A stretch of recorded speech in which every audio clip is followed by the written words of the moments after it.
આજે આ શાળા છોડીને જઈ રહ્યા છીએ ત્યારે ખૂબ જ દુઃખ થાય છે। હું સમજી નથી શકતી કે હું શું બોલું।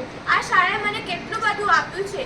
હું જ્યારે નાની હતી ત્યારે રડતી રડતી પ્રવેશોત્સવમાં આવેલી હતી। મને દફતર પણ પકડતા નહોતું આવડતું અને આ શાળાએ મને આજે અહીં આ સ્ટેજ પર ઊભા રહી બોલતા શીખવ્યું। આપણે જ્યારે નાના હતા ત્યારે પરિવાર છોડીને આવેલા અને આ શાળાએ આપણને કેટલો વિશાળ પરિવાર આપ્યો, કેટલા તો મિત્રો આપ્યો। મિત્રો સમયનું કામ કરે છે, એ તો એની મેળે જ વહ્યા કરે છે।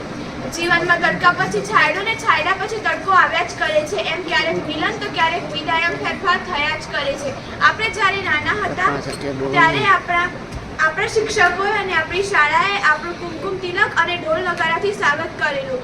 આજે એ જ શિક્ષકો આપણને વિદાય આપી રહ્યા છે, કારણ કે જિંદગી તો પગથિયા જેવી છે। એક પગથિયું ચડીએ એટલે આગળ એક પગથિયું તૈયાર જ હોય છે। મિત્રો, આપણને આગળનું પગથિયું ચડવા માટે અને આગળ વધવા માટે આ પગથિયું અને આ મહામૂલી શાળા છોડવી જ રહી અને આપણે શિક્ષકો આપણને વિદાય જ આપવી જ પડશે, કારણ કે આપણે આગળ વધવું છે।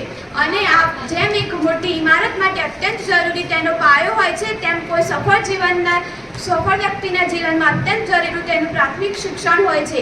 અંતે એટલું જ કહીશ કે જૂજ વર્ષો પુરાણી દોસ્તી તૂટશે આજ અમારી, મન ગમતી મહેફિલો છૂટશે આજ અમારી।